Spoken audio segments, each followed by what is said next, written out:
Good day to everyone. I am Miss Sabrina Irinea and today I'll be discussing to you one of the topics on the book of Robert L. Mantis and John H. Hackson, Human Resource Management, 13th edition, Chapter 12, Incentive Plans and Executive Compensation. At the end of this topic, we will be able to define variable pay and identify three elements of successful pay for performance plans. Discuss three types of individual incentives. Identify key concerns that must be addressed when designing group or team variable pay plans. Discuss why profit sharing and employee stock ownership are common organizational incentive plans. Explain three ways that sales employees are typically compensated. And identify the components of executive compensation and discuss criticism of executive compensation levels. Pay for performance can be a part of total rewards. As discussed in the previous chapter of this book, more employers are moving towards system providing base pay for performance using matrices and other means, rather than just giving all workers a standard percentage increase in pay. If the question is whether people work harder because pay is tied to performance, the answer is yes. Tying pay to performance holds a promise that both employers and employees find attractive. For employees, it can mean more pay. For employers, it can mean more output per employee and therefore more productivity. However, it is much more difficult to design a successful variable pay or special incentive system than to simply pay employees a set hourly wage or salary. Variable pay programs are very popular, with more than 80% of the organizations using them. According to World What Work Annual Survey, the most widely used of these programs involve awards based on individual, unit, and organizational performance and success. Common types of variable pay programs are based on factors such as sales, customer service, productivity, attendance, safety, and executive incentives. Okay, let's have first variable incentives for performance. Variable pay. What is variable pay? When we say variable pay, it is a compensation linked to individual, group or team and or organizational performance. And what are some examples of incentives that can be given to those individual, group or team and organization? We have team bonus, price rate pay, perks, stock options, bonuses, impro share plan, escalon plan, service awards, trips, gain sharing, raise, commissions, profit sharing, monetary incentives, spot bonuses, merchandise, and recognition and reward program, which is very common in the Department of Education. Why do we use variable pay? Here are some assumptions why we are going or why we are using variable pay. Some people perform better and are more productive than others. Another reason is that better performing employees should be given or should receive more compensation. Next, total compensation should be tied directly to performance and results. And last, we have some jobs contribute more to organizational success than others. The employers need to develop an effective variable pay plans. So to develop such effective variable pay plans, they need to answer these questions. Does the plan fit the organization? It is because the success of any incentive pay programs relies on the consistency with the culture of the organization. For example, if an organization is autocratic and adheres to traditional rules and procedures, an incentive system that rewards flexibility and teamwork is likely to fail. In such a case, the incentive plan has been planted in the wrong growing environment. Does the plan reward appropriate actions? Variable pay systems should be tied as much as possible to desired performance. Employees must see a direct relationship between their efforts and their financial and non-financial rewards, as the HR perspective illustrates. Is the plan administered properly? A variable pay plan may be complex or simple, but it will be successful only if employees understand what they have to do to be rewarded. More complicated plan is more difficult it will be to communicate it meaningfully to employees. Experts generally recommend that a variable pay plan includes several performance criteria, but having multiple areas of focus should not overly complicate the calculations necessary for employees to determine their own incentive amounts. Managers also need to be able to explain clearly what future performance targets need to be met and what rewards will be given. Next, we have developing successful pay for performance plans. Here are some reasons for pay for performance plans. First is that link strategic goals and employee performance. Reward and recognize employee performance. Promote achievement of HR objectives. And enhance results and reward employees financially. Here are some metric options for variable pay plans. We have organizational performance. Under organizational performance, actual change versus planned change, revenue growth, return on investment, average employee, productivity change. For sales program, we have increase in market share, customer acquisition rate, growth of existing customer sales, and customer satisfaction. We also have the human resource related, employee satisfaction, turnover cost, absenteeism cost, workers' comp claims, and accident rates. Let us find out why variable pay plans fail. Here are some reasons. Plan incentives are not seen as desirable. Plan doesn't reward doing a good job. Plan doesn't motivate. Plan doesn't increase base pay. And plan rewards teams or groups rather than individuals. Some of us are afraid of failures. That is why we need to develop successful incentive plans, not just for the good of the organization, but also for the betterment of the employees working in the organization. Because if our employees are motivated, then we can expect a successful or productive organization. Here are some tips on how to develop successful incentive plans. First, we need to develop clear, understandable plans that are continually communicated. Next, we have use realistic performance measures. Next, we have keep plans current and linked to organizational objectives. Link results to payout that recognize differences and identify variable pay incentives separately from base pay. We have three categories of variable pay.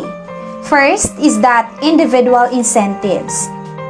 Individual incentives are given to reward the effort and performance of individuals.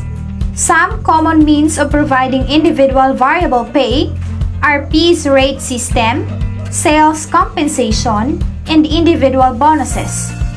Others include special recognition rewards such as trips, or merchandise. However, with individual incentives, employees may focus on what is best for them personally, which may inhibit the performance of other individuals with whom they are competing.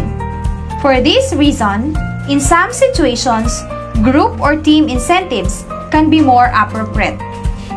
We have some examples of individual incentives. First is that piece rate system. The most basic individual incentive system are piece rate system. Under straight piece rate system, with which it says that pay system in which wages are determined by multiplying the number of units produced by the piece rate for the unit. Still under piece rate system, we have differential piece rate system, which pays employees one piece rate wage for units produced up to standards output and a higher piece rate wage for units produced over the standards. Another example of individual incentive is that bonuses. Individual employees may receive additional compensation in the form of bonus, which is one-time payment that does not become part of the employee's base pay. Individual bonuses are used at all levels in some firms and are most popular short-term incentive plan. Next, we have spot bonuses. It is a unique type of bonus. It is called spot bonus because it can be awarded at any time. Spot bonuses are given for a number of reasons, perhaps for extra time work, extra efforts, or an especially demanding project. For instance, a spot bonus may be given to an information technology employee who installed the computer software upgrade that required extensive time and effort. We also have special incentive program, such as performance awards, recognition awards, and service awards. One category of variable pay is the group or team incentive. The use of group or teams in an organization has implications for incentive compensation. Although the use of group or team has increased substantially in the past few years, the question of how to compensate their members equitably remains a significant challenge. Distribution of group or team incentives. Several decisions about how to distribute and allocate group or team rewards must be made. The two primary ways for distributing those rewards are as follows. We have same-size reward for each member, which means all members receive the same payout regardless of job level, current pay, seniority, or individual performance differences. Next, we have different size reward for each member, which means employers may vary individual rewards depending on such factors such as contribution to the group or team results, current pay, years of experience, and skill levels of job performed. Types of group or team incentives. We have group team results. Pay plans for group or teams may reward all members equally on the basis of group output, cost savings, or quality improvement. Next is gain sharing. The system of sharing with employees greater than expected gains in profits and/or productivity is gain sharing, also called team sharing or goal sharing. The focus is to increase discretionary efforts, which are the differences between the maximum amount of effort a person can exert and the minimum amount of effort that person needs to exert to keep from being fired. Third and last variable pay is that organizational incentive. An organizational incentive system compensates all employees according to how well the organization as a whole performs during the year. Example of organizational incentives are profit sharing. So when we say profit sharing, from the name itself, distribute some portion of the organizational profits to employees. One research study found that profit-sharing plan in small firms can help to enhance employee commitment and increase job-related performances of individuals. The primary objective of profit-sharing plans can include the following: increase productivity and organizational performance, attract or retain employees, improve products or service quality, and enhance employee morale. Thus, profit sharing has its drawbacks. When used throughout an organization, including the lower level workers, profit sharing plans can have some drawbacks. First, employees must trust the management will disclose accurate financial and profit information. As business people know, both the definition and level of profit can depend on the accounting system used and on decision made. To the credible, management must be willing to disclose sufficient financial and profit information to alleviate the skepticism of employees, particularly if profit-sharing levels fall from those of previous years. Types of organizational incentives. We have employee stock plans. A stock plan option gives employee the right to purchase a fixed number of shares of company stock at a specific exercise price for a limited period of time. Next, employee stock ownership plans. Firms in many industries have an employee stock ownership plan or ESOP, which is designed to give employees significant stock ownership in their employers. Next, let's proceed to sales compensation.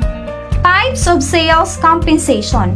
Sales compensation plans can be of several types, depending on the degree to which a total compensation includes some variable pay tied to sales performance. A look at general types of sales compensation and some challenges to sales compensation follows. We have salary only. Some companies pay salespeople only a salary. The salary-only approach is useful when an organization emphasizes serving and retaining employees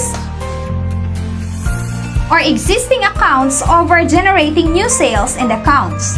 Salary plus commission or bonuses, the form of sales compensation used most frequently in the salary plus commission, which combines the stability of a salary with the performance aspect of a commission. Sales effectiveness matrix. We have revenue growth, margin growth, new customer revenue, average sales revenue per salesperson, sales from new products, customer satisfaction, account retention, return on sales compensation, return on sales investment, increase in average sale, and control of sales expenses. We have executive compensation. Most organizations administer compensation for executives somewhat differently than compensation for other employees.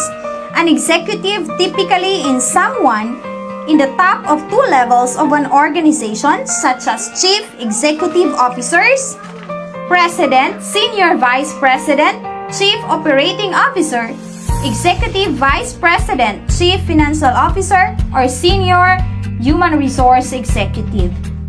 We have elements of executive compensation. First is that executive salary. Salaries of executives may vary by the type of job, size of organization, the industry, and other factors. Perks are special benefits, usually non-cash items for executives. Many executives value the status enhancement for these visible symbols, which allow the executive to be seen as very important people, both inside and outside their organization. Long-term executive performance incentive, which ties executive compensation to the long-term growth and success of the organization. Here are some reasons or reasonableness of executive compensation. Would another company hire this person as an executive? Thus, the executive compensation compared with that for executives is similar. in the other companies? Is the executive's pay consistent with pay for other employees within the company? And what would an investor pay for the level of performance of the executive? Thank you for listening, and I do hope you gained something from this discussion. Have a good day, everyone.